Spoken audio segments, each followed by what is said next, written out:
Follow Instagram Rudi Susmanto meledak. Oh, namanya Rudi juga ya, baru ngeh gue. Netizen minta KPK turun tangan soal tambang Bogor. Jadi kemana-mana nih. Konstruksi juga mengeluh Pak. Mereka Kenapa? kesulitan mendapat material karena penutupan tambang. Iya, orang Parung Panjang juga mengeluh selama ini. Iya.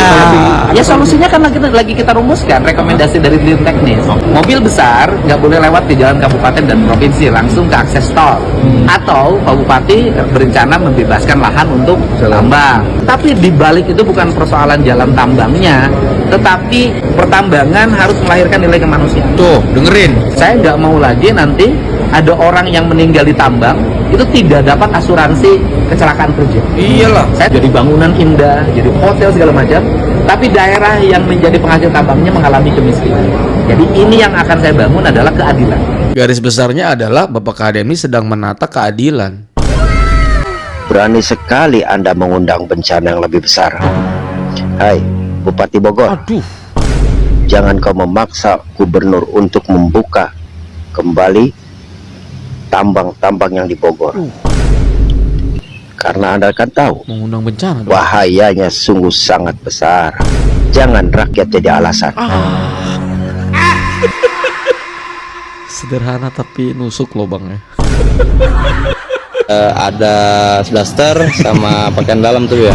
Oh iya, pakaian dalam itu kalau pakaian dalam memang ada. Jadi 450 juta tuh ada BH di situ, daster gitu ya. Oke. Jangan jadikan Persija gue alat politik. Laga Persija vs Persib batal digelar di GBK diduga karena HUT Grip Jaya. Pramono saya nggak tahu. Yakin Bapak? Ternyata kalah sama acara Ormas Grip Jaya.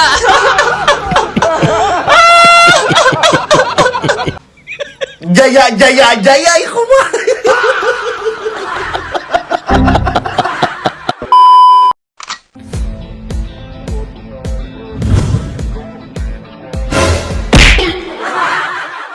Halo guys, assalamualaikum warahmatullahi wabarakatuh. Selamat datang lagi semuanya para pemirsa yang budiman, yang cantik, yang ganteng, dan cetar membenol. Gimana kabar teman-teman ya? Semoga kalian tuh pada sehat-sehat dan semoga nih rezeki teman-teman selalu berjalan dengan lancar. Guys, seperti biasa nih, ada beberapa topik yang menarik yang mau kita bahas di sini. Dari topik yang paling adem sampai yang terpanas udah gue kumpulin. Tanpa banyak basa-basi, bahan udah gue kumpulin. Langsung aja yuk kita gas, kita menuju TKP and play.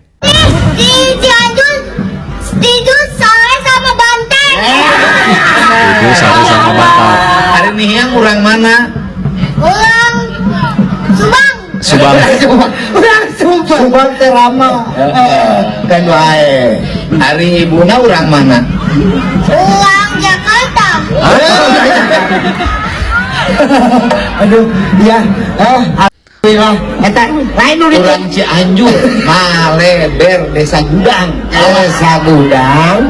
Maleber. Hah? Nin orang mana Nin? Ulang Cianjur. Kita bukan mak itulah. Ya, Ramji lagi syuting nih. Selanjutnya ayah orang mana? Abang Ramji ini kan host itu ya, akademi ya kalau nggak salah ya. Kalau ada Bapak Kade mah dia kagak kerja dia. Indosiar ditinggalin dulu ya. Kagak enak gua. Ada Bapak Aing katanya gitu ya. Ngeri. Bogo ayah ke ayah. Jomblo dong. Setia. Udah non diancam. Awas ayah. Bapak aing ka mana? Bapak aing ka mana? Bapak aing, bapak aing, bapak aing. Bapak aing dudak ini, dudak. Waduh. Tapi kan kalau udah gede mah nanti beda cerita ya.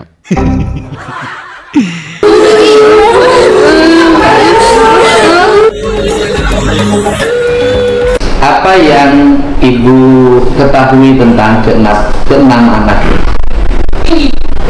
Anak-anak ini baik-baik aja. Baik. Baik. Ini gurunya. Cara perilaku baik. Akademis bagus. Lumayan. Jangan lumayan. Saya nanya kalimatnya, kalau ditanya bagus ya bagus. Kemudian menengah apa di bawah? Menengah. Suka masuk ke sekolahnya? nggak pernah bolos.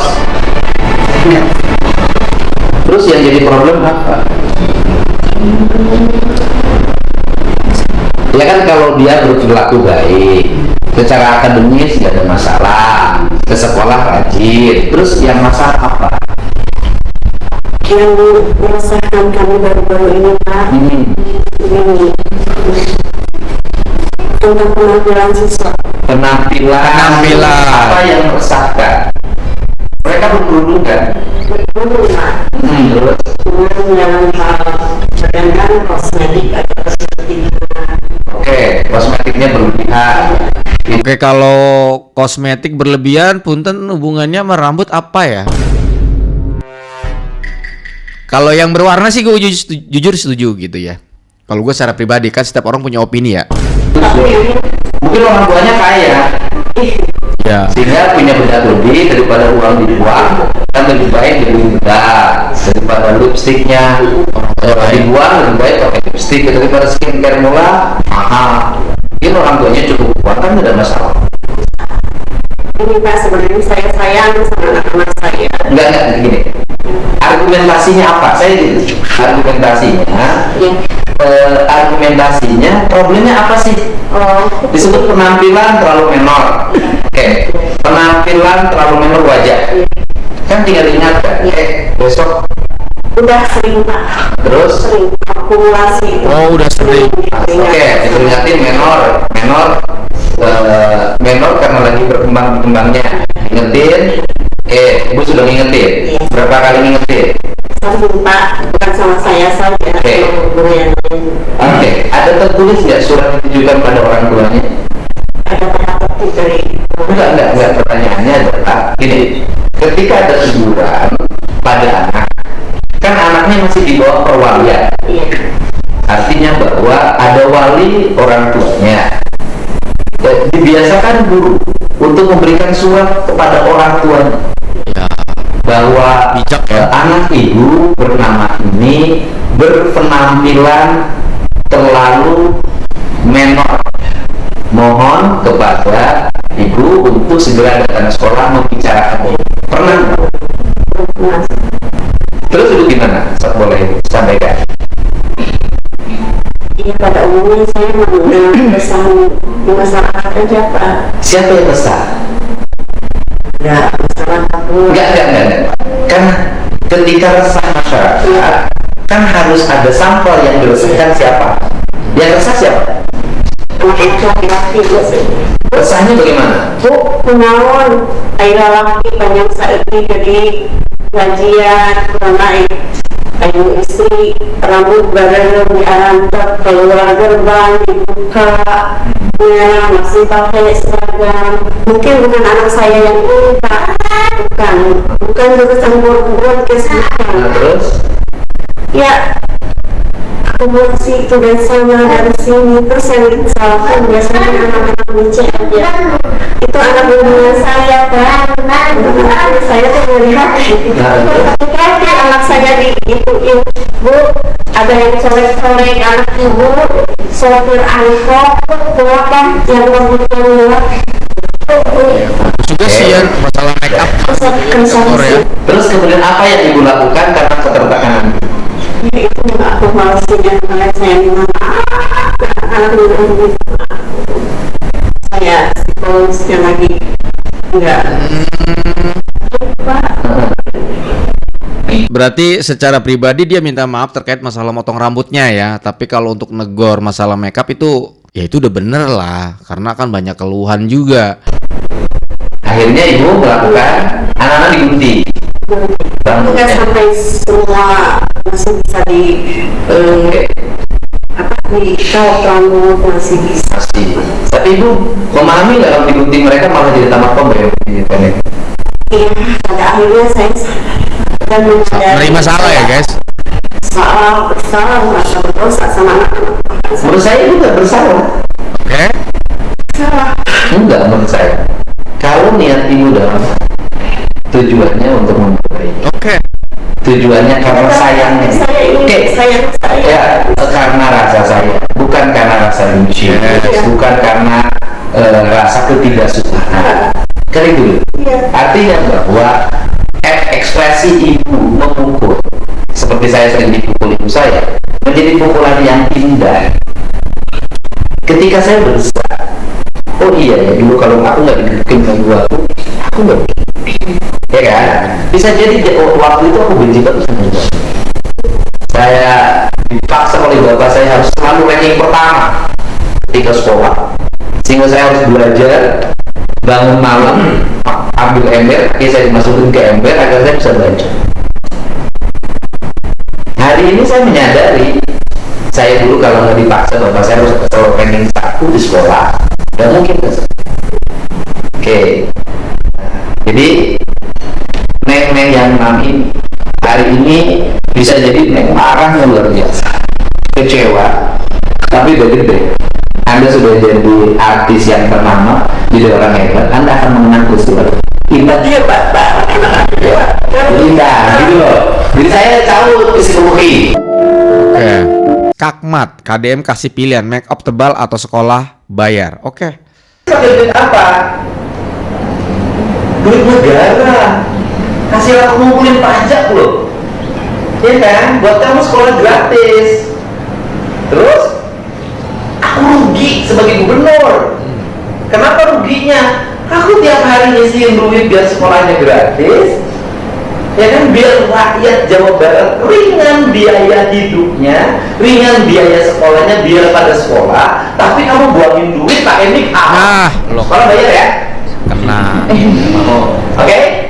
Bayar dong. Terus nanti yang make upnya tebel-tebel, sekolahnya bayar ya? Ayo. Setuju, Pak. Berapa yang harus bayar mereka kalau sekolah normal bayar? 300 idealnya Pak. 300 ideal, 300.000 per bulan. 300.000 per bulan ya. Kamu boleh pakai make up tebel ke sekolah, tanda kamu mampu, dan ciri tanda kamu mampu sekolahnya bayar. Adil berarti ya, KDM ya. Hah? Enggak. Oke? Oke? Nah, oke? Nanti aku tanya. Gini aja sekarang mah, kita membebaskan anak-anak untuk ke sekolah pakai ginjunya yang tebal, Suruh bayar sulam, wajahnya di make up, nggak apa-apa. Tapi sekolahnya bayar. Nah, Mau? Mau? Enggak. Jadi pilih mana sekarang? Pilih aja. Tipis tapi gratis atau make up tapi bayar? Aktivis tapi gratis. permasalahan kelar deh. Akhirnya Bapak Aing ngasih pilihan ya kepada anak-anak yang kemarin diguntingin rambutnya sama ibu gurunya, mau pilih ke sekolah make up tipis tapi gratis sekolahnya, atau pilih make up menor tapi bayar sekolahnya. Orang tuanya juga nggak mau suruh bayar uang sekolah, mendingan katanya make up tipis.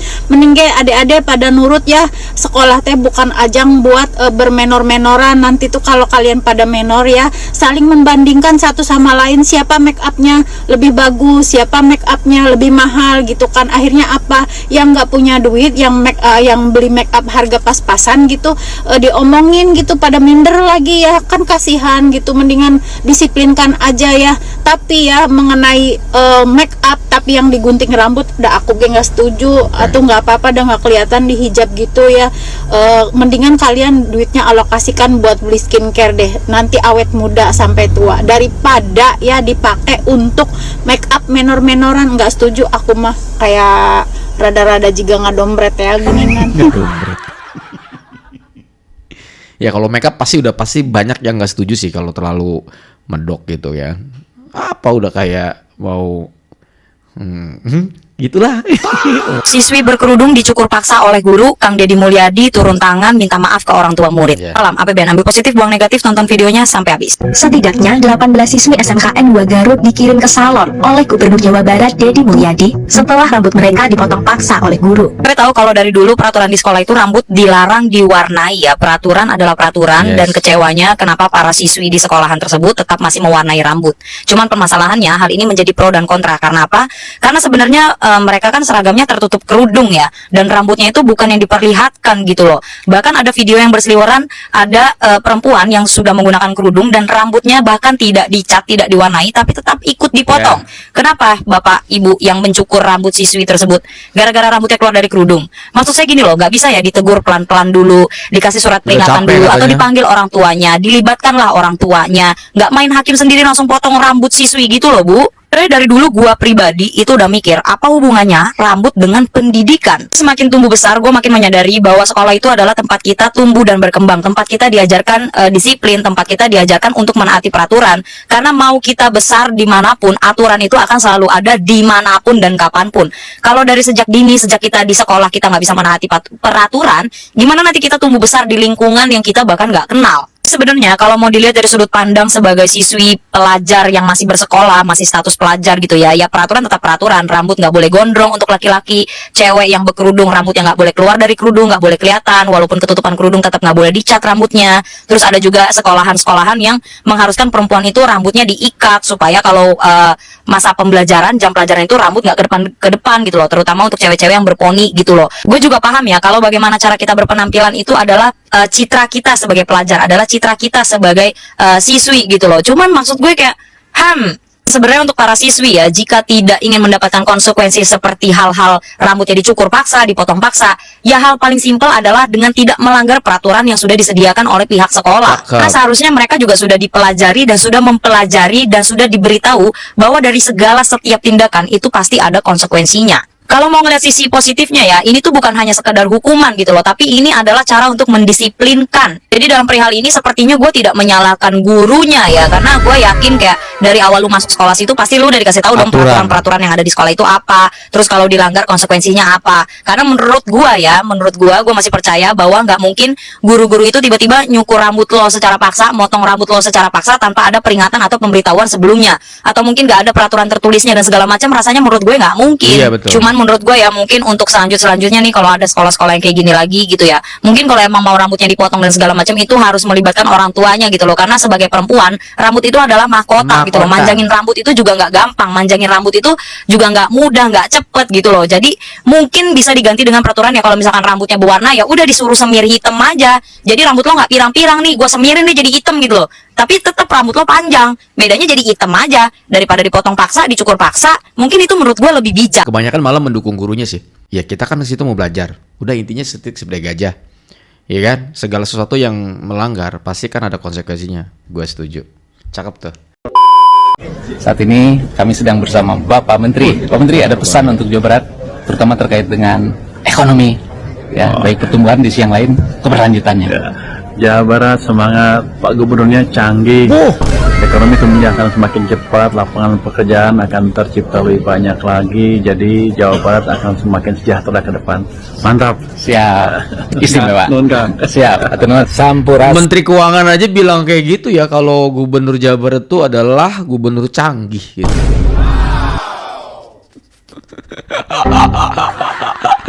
Menteri Keuangan yang dulu, wah, iya kan?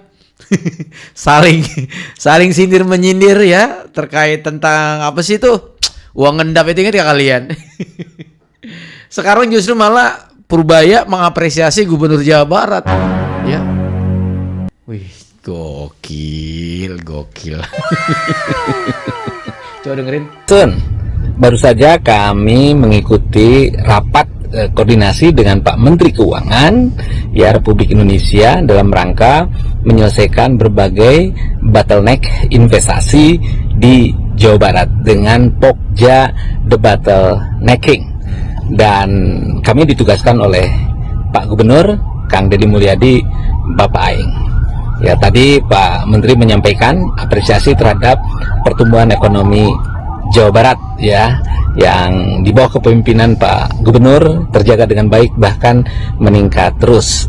posisi ya laju pertumbuhan ekonomi triwulan 1 kuartal 1 2026 ya menembus 5,79% year on year.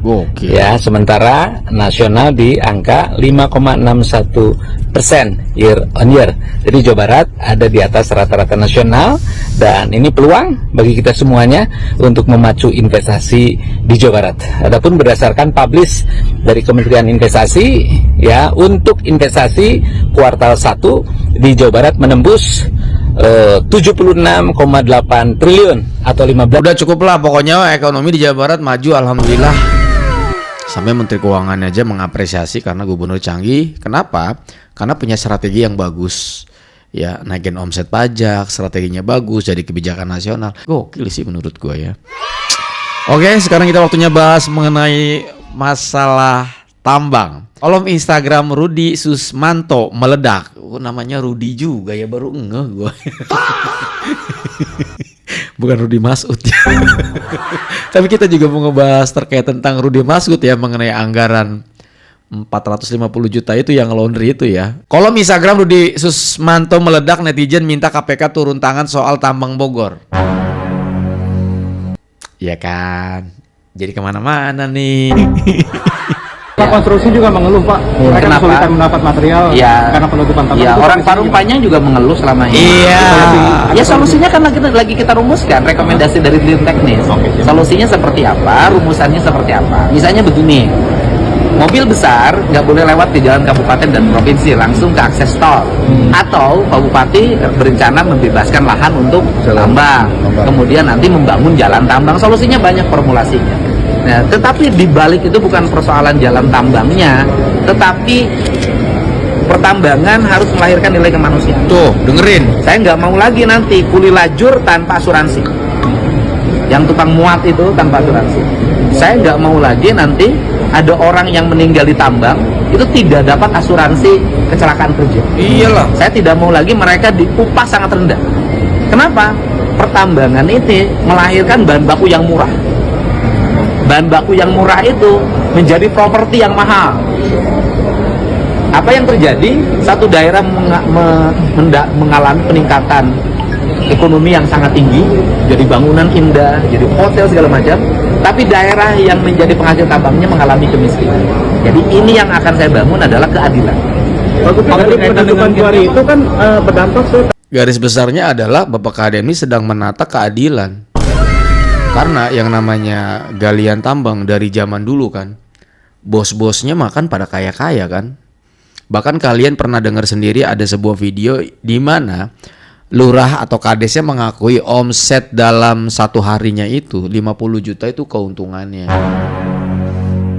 50 juta. Lo bayangin kalau sebulan 1,5 M. Jadi bayangin kalau misalnya di situ banyak pengusaha tambang pada teriak-teriak, pada ngamuk-ngamuk sampai meradang, wajar. Omset yang biasanya satu bulan miliaran, 1,5 miliar, sekarang mati. Kan yang jadi pertanyaannya Bapak Kadem tadi bilang, warga di sekitarannya justru malah nggak dapat impact apa-apa.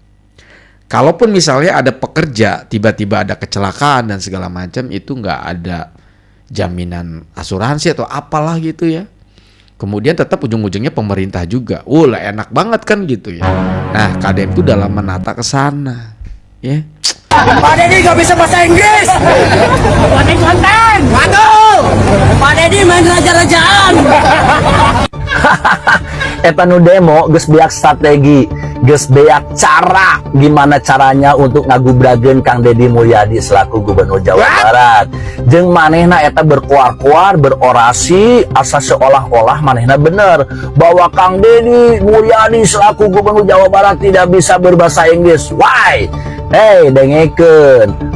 Jadi Gubernur Jawa Barat itu bukan jadi persyaratan terkait harus bisa bahasa Inggris. Kudu karena Kang Deddy pimpinan Jawa Barat, ya Kang Deddy harus memuliakan bahasa Sunda. Kusabab naon, kusabab rakyat lagi ngaromongna bahasa Sunda. Arek naon ngomong ku bahasa Inggris ke orang Sunda. Jeung urang secara kasat mata, jeung urang can pernah nempo pan aya rakyat Sunda anu ngomong berbicara bahasa Inggris ka Kang Deddy. Meureun lamun anu ngomong berbicara bahasa Inggris ka Kang Dedi, ku Kang Dedi ge pasti jawab da bahasa Inggris deui. Pan urang teu nyaho bahwa Kang Dedi itu bisa bahasa Inggris jeung bisa henteu. Dasar dengekeun, dangukeun statement saya. Kang Dedi itu pernah jadi anggota Dewan RI. Setidaknya kumpulanna, komunitasna bukan orang-orang bodoh. Itu orang-orang pintar semua, orang berintelektual, orang yang punya kapasitas keilmuan di bidang dewan, selaku jembatan, selaku lembaga yang menaungi, yang mengayomi masyarakat. Di situ pasti orang-orang yang dipilih itu orang-orang pintar. Setidaknya tukang Dedi pelaku tuh bisa bahasa Inggris, meureun ari manajer arek naon Kang Dedi kudu bisa bahasa Inggris cek urang. Ieu mah urang oge lain pejabat, lain gubernur, lain bupati, lain wali kota, lain camat, lain urang bahasa Inggris mah geus bisa. Yes no, tapi aing tara make bahasa Inggris da jang naon da hidup aing ge di Sunda. Lamun aing hidup di Amerika, lamun aing hidup di luar negeri, aing pasti akan mengedepankan berbicara bahasa Inggris. Dan di layanan anu diharapkeun jeung urang lagi orang-orang anu bisa berbahasa Inggris da moal nyambung, lamun aing ngomong bahasa Sunda lamun di luar negeri.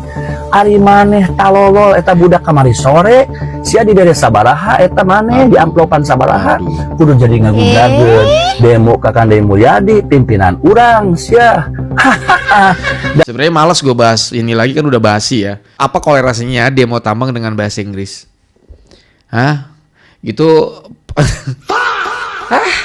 Saran gue sih ya, yang mendanai demo kemarin, saran lain kali kalau cari masa tuh yang bener, ngapain? Itu kan sama dengan membuka borok, ya kelas kalian para pendanaan demo sih. Bisa kali cari masa yang berkualitas. Jangan asal orang, mau demo nggak ikut yuk. Tenang, adalah gitu. Jangan kayak gitu. Ambur-ambur duit, ujung-ujungnya apa? Nggak dapat apa-apa kan demo kemarin? Maaf ya. Tapi sekali lagi lah, setidaknya yang, kualitas dikit lah. Jangan asal nyomot gitu. Anak tetangga lagi main slot, diajak-ajak lagi. Jadi begitu akibatnya. Apa hubungannya bahasa Inggris sama demo tambang? Ini nggak nyambung banget bang ya. Eta nu demo Kang Dedi kolongo otakan orang Banten nih, mataan tolol pakai mata tempok. Orang Banten ini pada berani-berani. Yang bekerja di sektor informal tambang itu hanya 3.000. Karena kan, tetapi kepala desanya itu mengajukan 18.000. Pak Kades, kadang satu data ngaco, efeknya bisa lebih bahaya dari tambangnya sendiri, Pak. Betul. Awalnya yang terdampak katanya 3.000 orang, tiba-tiba berubah jadi 18.000. Nah dari situ semuanya mulai kacau nih. Pemerintah provinsi jadi bingung nentuin bantuan, validasi jadi ribet, bantuan buat warga yang beneran terdampak jadi lambat turun. Demo makin panas karena rakyat ngerasa nggak ditolong cepet. Betul, Bang. Warga Bogor juga sekarang jadi kebelah dua, Pak. Iya. Yang setuju tambang dibuka sama yang nggak setuju tambang dibuka.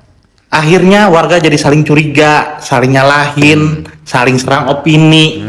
Kalau memang data 18.000 itu valid, buka aja ke publik biar jelas, biar nggak muncul fitnah dan nggak bikin rakyat makin curiga. Karena kan kemarin itu gue juga udah bahas ya, di demo kemarin kan ada juga isinya terkait tentang KDM itu pembohong, janji mau ngasih apa tuh namanya tuh bantuan karena kan tambang ditutup. Iya, udah berapa kali lah gue bahas ini sebenarnya gitu ya. Dan sekali lagi gue tuh malas sebenarnya. Tapi nggak apa-apa lah gitu, karena banyak netizen yang ngebahas juga, kemudian juga mungkin banyak warga yang di Bogor masih belum paham. Ini yang demo kemarin ya, gue kasih tahu sama lu.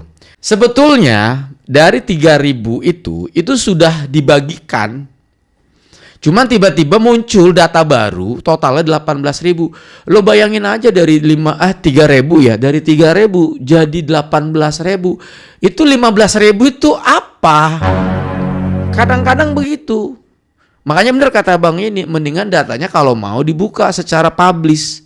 Itu 18.000 tuh buat kades punya. Memang kades di sana nih apa-apa serba main cuan ya, punten ya.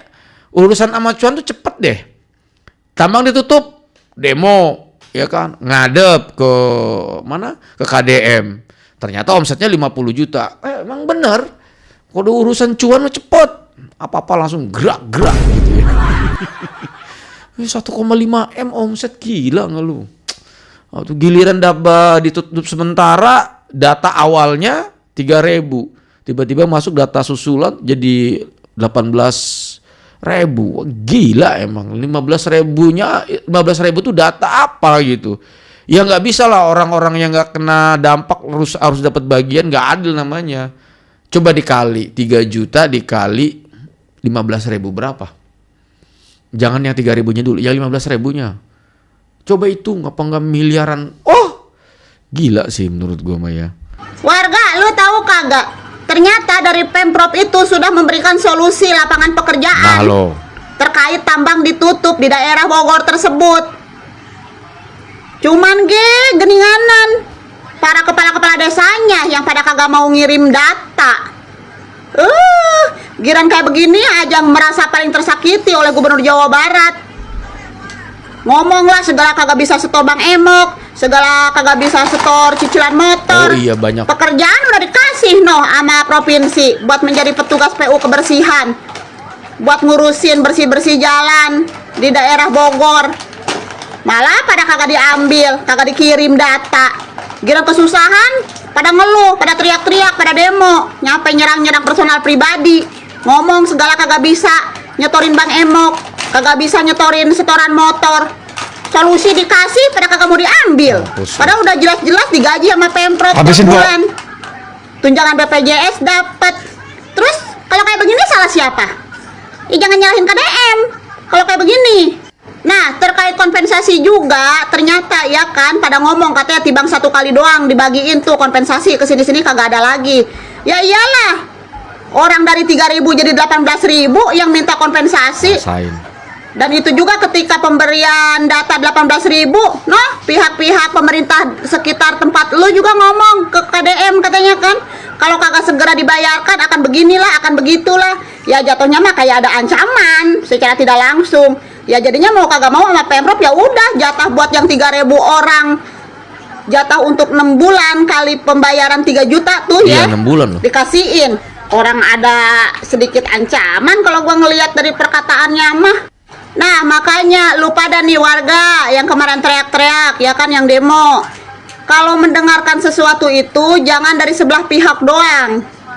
Ya harus dari kedua belah pihak. Sekarang pada Deddy Mulyadi udah ngebongkar tuh, udah belak-belakan fakta negosiasinya seperti apa. Masih aja lu ngata-ngatain Deddy Mulyadi, apalah inilah itulah, menolak fakta yang ada, ya kan? Giliran orang salah lu percaya, heran gua mah. Udah, bye. Warga, lu tahu kagak? Ngamuk Simpo, karena emang kenyataannya seperti itu sih. Jabar istimewa berlakunya hanya tempat-tempat tertentu. Di sini mah tidak berlaku. Pak Dedi, lapor Pak Dedi. Gimana sih? Ini teh jalan kabupaten ceritanya tuh Pak Dedi. Jalan kabupaten, minta tolongnya ke gubernur. Kang, punten, punya bupati nggak sih Kang? Kakang ini sama dengan tidak menghargai bupati. Ke bupatinya dulu Kang. Hashtag dulu bupatinya siapa? Kalau berangkat saya dari villa saya menuju ke Purabaya itu kisaran 10 menit Pak Dedi, kalau jalannya baik. Jalan pribadi, jangan-jangan ini jalan villa. Bagus mah. Tapi dikarenakan jalannya seperti ini, luar biasa Pak. Allahu Akbar, Rabbi Subhanallah tuh. Coba motor berpasangan dengan mobil, ya. Motornya harus berhenti dulu. Guys, harus berhenti dulu. Kalau enggak, nabrak mobil karena jalannya luar biasa. Kayak saya di perbatasan Banten itu, saya teriak-teriak. Ya karena itu kewenangan provinsi, saya teriaknya ke Pak Andrasoni, ke gubernur saya. Dan sampai sekarang kami akan terus teriak untuk jalan segera diperbaiki dengan teman-teman kita para konten kreator yang ada di perbatasan sana. Itu. Jadi kalau mau apa ya, bisa dibilang komplain, yes, oke, nggak jadi masalah, tapi harus jelas ya jalurnya gitu loh. Karena gue yakin abang ini kan public speakingnya lancar nih, ya. Sebetulnya dia bukan nggak tahu jalan kabupaten, kewenangannya kan bupati. Tapi gue yakin kenapa dia ngomongnya ke gubernur, karena dia nggak berani sama bupatinya. Udah titik segitu aja. Saran gue nggak usah komplain. Bogor.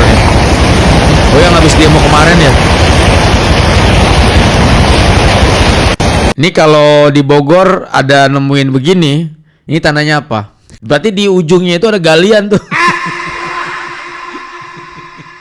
Iya kan? Kalau air ngalir dari gunung tetapi nggak ada tanah merahnya, maksudnya airnya tuh warnanya nggak terlalu gimana ya, merah gitu ya, kayak keruh-keruh gitu ya. Dia tetap putih-putih kayak susu gitu loh guys. Itu real air memang turun dari gunung set ngalir gitu. Karena kan rumah saya di bawah gunung. Di sini di belakang rumah saya ada jurang. Saya dam gitu ya. Dengan kualitas bagaimana caranya supaya aman lah. Karena gue juga jurang di belakang gue gitu. Itu kalau musim hujan itu air ngalir. Warnanya tuh nggak begini. Warnanya tuh kayak putihnya putih kesusu-susuan tapi rada ya kecoklatan dikit lah gitu ya. The real berarti di atas aman, itu memang air hujan dari atas ngalir gitu ya. Tapi kalau udah begini guys, ini gua kasih tahu sama lu, ini di atas ada galian. Ya atau ada proyek apa gitu ya. Itu setahu gue karena rumah gue di bawah gunung. Bela tambang Bupati Bogor lawan KDM. Ayo siap. KDM di demo penambang di Bogor supaya buka lagi tambangnya. Yang bikin ironis, Bupati Bogor Rudi Susmanto ikut di barisan penambang. Perintahkan KDM buat buka tambang. Kalau mau jujur, langkah KDM nutup tambang itu bukan soal anti bisnis, tapi ini soal nyawa. Berapa banyak Keadilan. orang yang harus jadi korban di jalur Parung Panjang Rumpin akibat truk tambang lewat ugal-ugalan. Jalan umum dipakai kayak jalur pribadi, dan yang jadi korban justru rakyat. Jadi saat tambang ditutup, itu bukan keputusan emosional, itu keputusan yang utamain keselamatan manusia di atas keuntungan segelintir orang. Terus soal lingkungan, Bogor ini bukan sekedar wilayah tambang, tapi daerah penyangga. Kalau dikeruk tanpa kontrol, dampaknya bukan cuma lubang di tanah. Betul bang. Tapi banjir, kekeringan, dan kerusakan jangka panjang. KDM lagi narik rem sebelum semuanya terlambat. Lebih baik ditata sekarang daripada jadi warisan bencana. Betul. Sekarang pas tambang ditutup KDM, lihat reaksinya. Demo pakai puluhan tronton sampai merusak fasilitas umum. Itu bukan aspirasi, itu tekanan. Justru di situ kelihatan ada arogansi yang selama ini dibiarin. Kalau pemerintah mundur di titik ini, artinya hukum bisa dibeli dengan materi dan intimidasi. Cakep. Di sini gua salut sama KDM. Nggak bergeming karena tahu pemerintah nggak boleh kalah sama para cukong yang korbanin nyawa rakyat. Betul, buat keuntungan pribadi. Terakhir soal jalan, itu dibangun dari pajak rakyat, tapi rusaknya karena ulah yang sama. Truk overkapasitas, aturan dilanggar, setiap jalan hancur, rakyat yang bayar lagi. Ini yang bikin gak adil. Ini bukan sekedar penutupan tambang, ini pesan tegas. Negara harus berpihak pada keselamatan lingkungan dan kepentingan rakyat, bukan tunduk sama tekanan yang selama ini merasa kebal aturan. Dan kita tetap bersama KDM. Keren bang penyampaian lo, gampang diterima, gokil. Ya. Berani sekali Anda mengundang bencana yang lebih besar. Hai, Bupati Bogor. Aduh.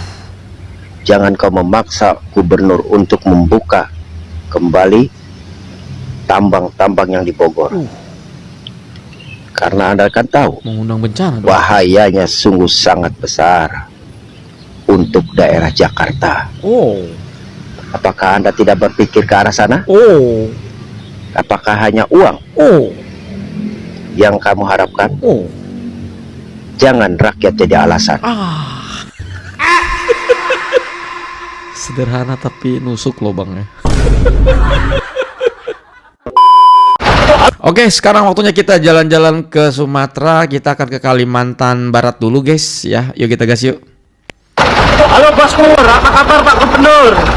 Selamat sore. Pak Gubernur, ini tempatnya di mana nih Abang ini? Di Pedadang. Pedadang ya Bang? Ya, di Pedadang ini. Ini kalau saya jadi gubernur kabar, ini saya akan jadikan proyek ini, lumpur-lumpur nih, menjadi gentengisasi. Bahwa seng itu panas, seng itu karat, seng itu tidak indah. Demikian Pak Gub. Sedep. Jadi buat warga Kalimantan Barat, sekarang enaknya hashtagnya ke gubernurnya tuh. Ini kan jalan provinsi ya, dia kan konsisten di jalan provinsi ya. Setiap ada jalan jelek, kasih tahu titiknya, sebutin nama tempatnya, kemudian hashtag ya, akun sosial media Gubernur Kalimantan Barat. Kemudian kasih judul, Pak, kami sudah siap untuk menjadikan jalan ini menjadi lokasi pabrik genteng. Ya, gentengisasi gitu ya.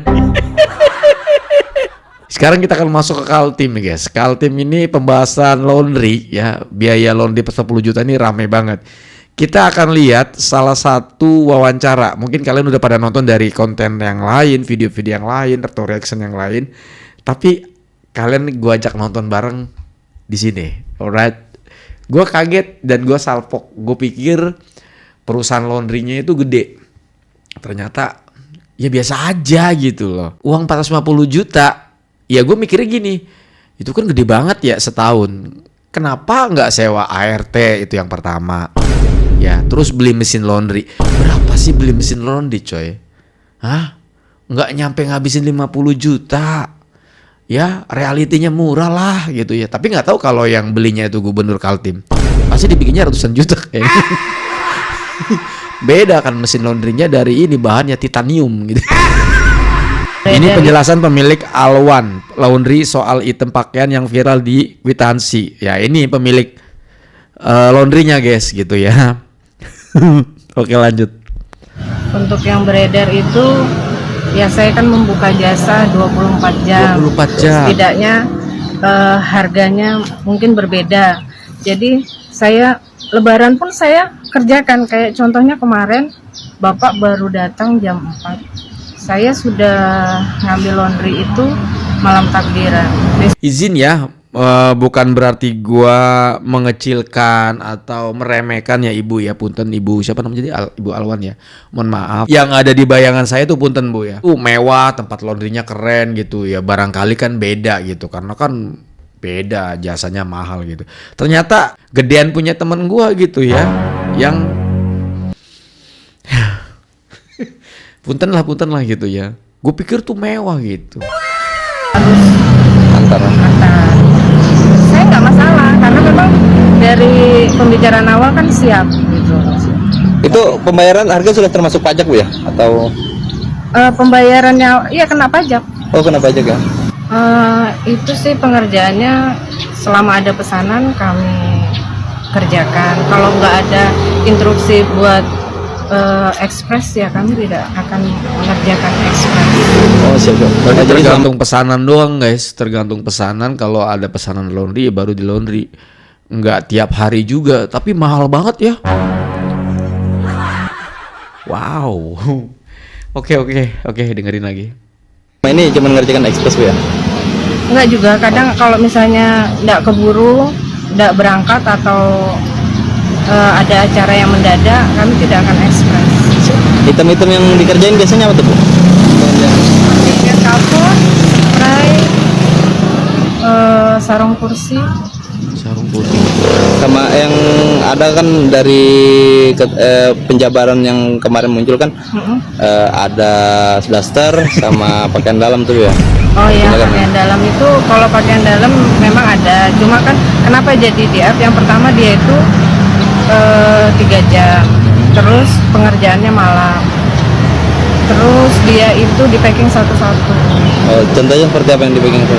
Kayak bra itu sendiri, terus pakaian dalam itu sendiri. Sampai ke BH punten ya.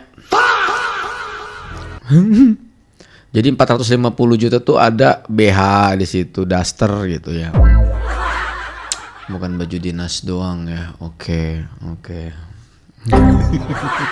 Itu untuk memudahkan seandainya berangkat atau gimana gitu tinggal ngambil aja. Artinya satu plastik satu barang ya Bu memang, karena kan memang perlunya simple kan, bersih gitu ya, ringkas. Terus kalau yang kayak dasternya? Dasternya itu 3 jam karena pada saat itu mau keluar kota kayaknya Mas. Nah kalau terkait dengan taplak meja itu karena kami buka 24 jam itu khusus buat rumah jabatan, jadi saya itu kapanpun insya Allah siap. Siap lah. Jadi pada saat kalau bener gitu ya, cuannya gede gitu ya. pengantaran taplak meja itu jam 1 malam, karena besoknya itu ada acara. Oh, anu ya, waktu Acaranya mendadak. Acara mendadak. Saya seringnya memang mendadak Bu ya mereka. Ya, terkadang taplak mejanya masih di sini, baru diambil,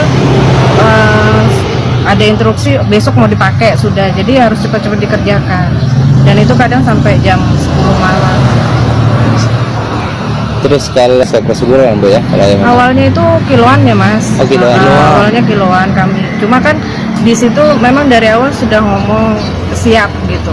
Karena kita siap, misalnya kapanpun rumah jabatan menginginkan, insya Allah kami siap. Kalau hubungan keluarga sama baru ini nggak ada ya? Nggak ada. Saya sudah di situ mulai Pak PJ. Oh, mulai PJ. Oh, ya, memang ada kerja sama dulu. Sudah lama. Bukan zamannya Pak Rudi malah, bukan. Saya Pak PJ udah di situ. Kalau untuk daster itu Bu, kalau boleh tahu punya siapa Bu ya? Daster itu punya Bunda, karena Bunda mau berangkat. Kebetulan penyedia jasa yang lain nggak bisa handle. Yang kemarin sempat heboh perkara laundry Gubernur Kaltim yang berapa ratus juta itu ya kan? Iya. Kalian tengok nih tempat laundrynya nih. Alwan Laundry, wujudnya kalian bisa lihat sendiri ya. Ini bukan menyepelekan tempat laundrymu ya Alwan ya. By the way, nama pemilik tempat laundrynya ini bukan Alwan Masud kan ya? Aman ya? Aman. Nah, kita lihatlah itu. Berapa tagihan di kwitansinya sekali nyuci ya? 20 juta.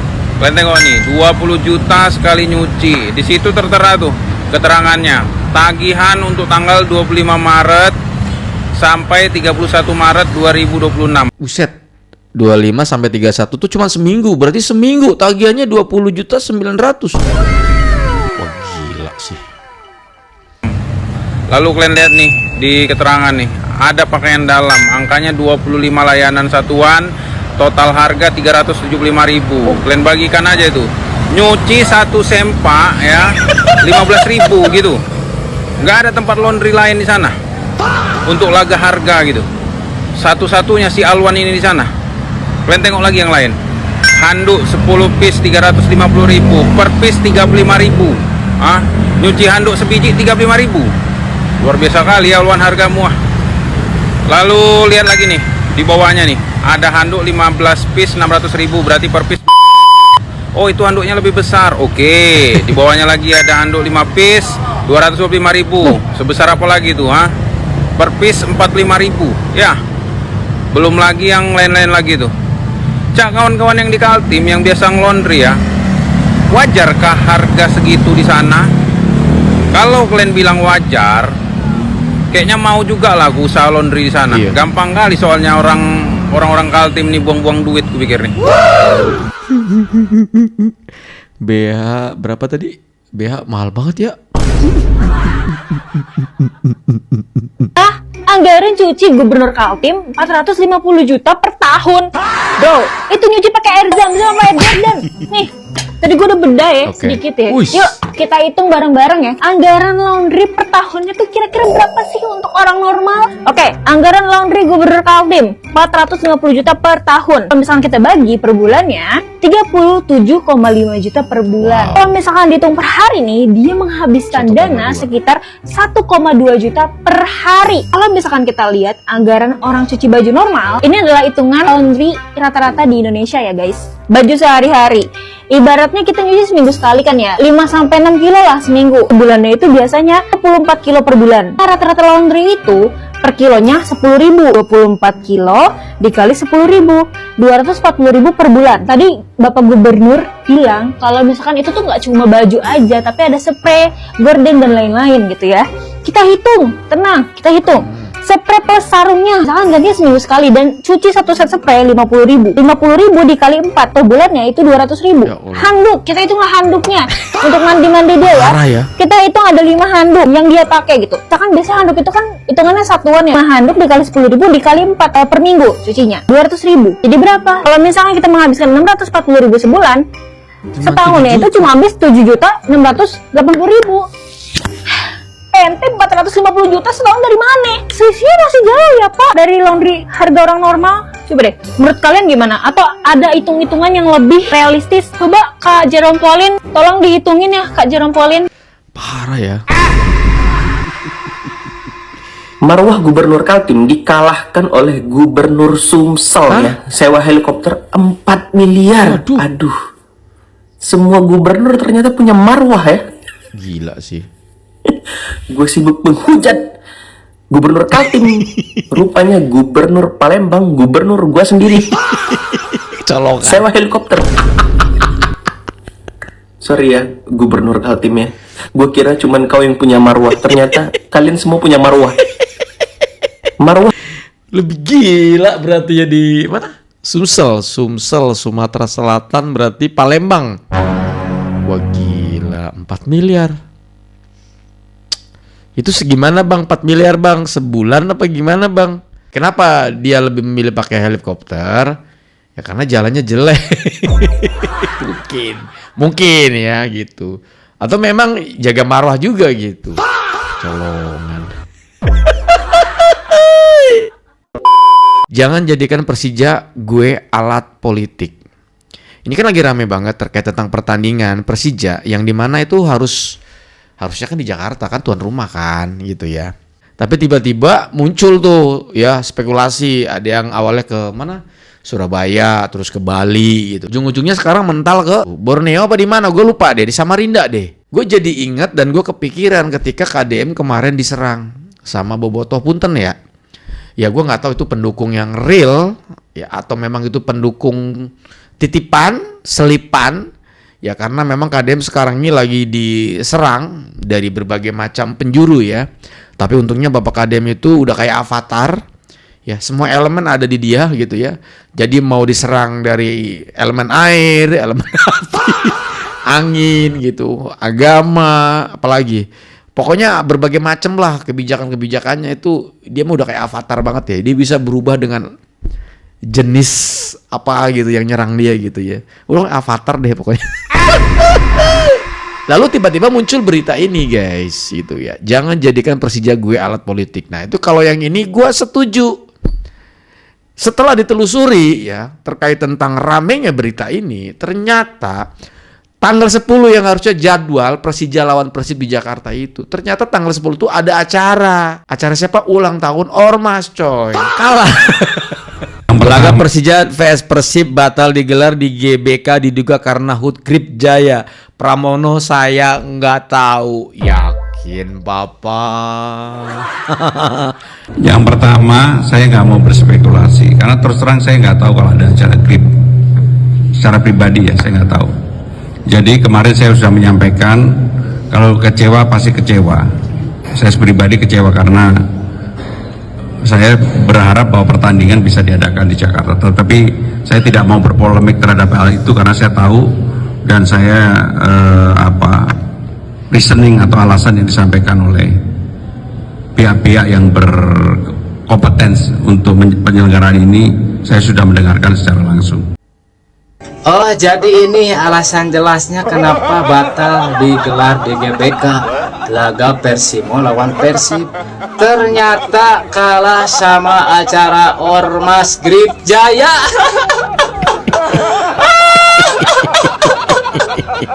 Ampun, teng. Ari pendukungna ngecewae karena raneng nyalahkeun segala macem ngagiring opini. Bapak Erik lah nyalahkeun Persib. Nih, ya, datang aja nanti tanggal 10 Mei ke Senayan ya. Ikutin acara Grip Jaya. Selain faktor utamanya, kendalanya dari keamanan. Nah, ini yang jelas tuh ya. Jaya. Kecewa, sedih, kecewa, sedih. Berbenah, woi, berbenah. Aduh, ampun diketawain Mas. Buset deh. Ini bagaimana ceritanya sih?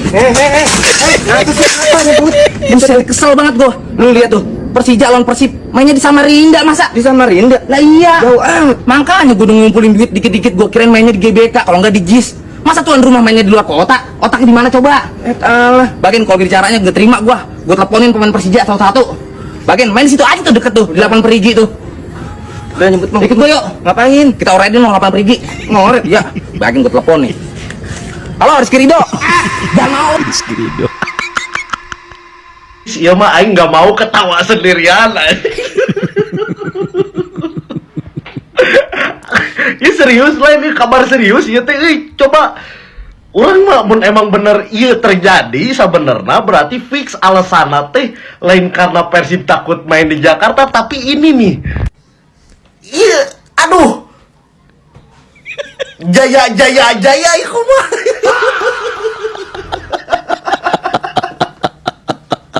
Hadiri dan meriahkan tuh milad grib cenah.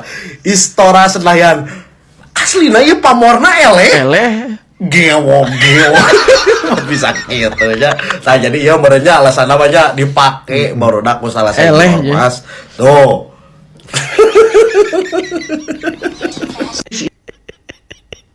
Lucu sumpah emang.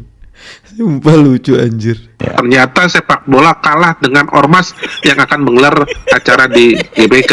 Tahun ini untuk agenda di bulan Mei, May Day sudah selesai tanggal 1. Tapi yang ramai di media sosial saat ini adalah salah satu ulang tahun ormas yang katanya akan berlangsung di Istora. Bung Richard, bagaimana komentarnya? Karena ini menjadi sebuah jadi komentar yang cukup banyak tadi bahwa masa sih kalah dengan ulang tahun ormas seperti itu? Ya, saya juga baru nyimak sekitar habis maghrib tadi, ternyata ada informasi itu, dan informasi itu coba juga baru saya telusuri benar atau tidaknya. Tapi kalau misalkan itu benar terjadi, ini adalah yang katanya Pak Presiden dan Menpora atau Pak Erick Thohir sebagai ketua PSSI ingin memajukan sepak bola dan mengibarkan merah putih di internasional, ini menjadi kemunduran. Ternyata sepak bola kalah dengan ormas yang akan menggelar acara di GBK. Dan ini sangat ironis. Kalau ini terjadi tanggal 10 itu dilakukan oleh mereka, mungkin pastinya ini kekecewaan berat pada pecinta sepak bola pada seluruhnya, bro. Lapangannya udah terlanjur dipakai sama Pak Hercules, ya kan, makanya harus pindah. Soalnya ngeri, ya kan, lawan Pak Hercules mah ngeri dah, ya kan. Jujur, ya kan, daripada ngapa-ngapa, udah mendingan kita pindah aja, kata si Ono, ya kan. Pindahnya kemana? Ke Persewe, ya kan, Persatuan Sepak Bola Zimbabwe, kita main di Zimbabwe. Soalnya di Mongolia udah kagak bisa, ya kan. Di Mongolia juga ada namanya Pak Hercules, sama, emang lu doang kagak, jangan marah. Lapangannya udah full time. Persija 0, Grip Jaya 1. Bermain di kandang, Persija harus menelan kekalahan tipis dan harus mengakui kekuatan Grip Jaya. Gila. Kok bisa sih? Kok bisa? Ironis sih, tapi nyata. Persija terusir dari kandangnya sendiri. Padahal gua pribadi menantikan pertandingan Persib Bandung versus Persija digelar di rumah semestinya. Persija Samarinda. Jadi namanya di Samarinda gara-gara naon? Milad Grip Jaya. Oh, kok nama Grip Jaya. Mengerikan. Lain karena timnas teuing euy mah. Jigana hadir dan meriahkan tah Milad Grip Jaya asli Persija kuat. Persimo. Oke guys, kayaknya cukup sampai di sini dulu. Terima kasih banyak buat kalian yang udah mampir nih. Mohon maaf durasi gua nggak tahu nih, kayaknya panjang banget. Thank you so much. Jangan lupa follow aku tutorial video gue reaction. Saya undur diri pamit. Assalamualaikum warahmatullahi wabarakatuh dan bye bye.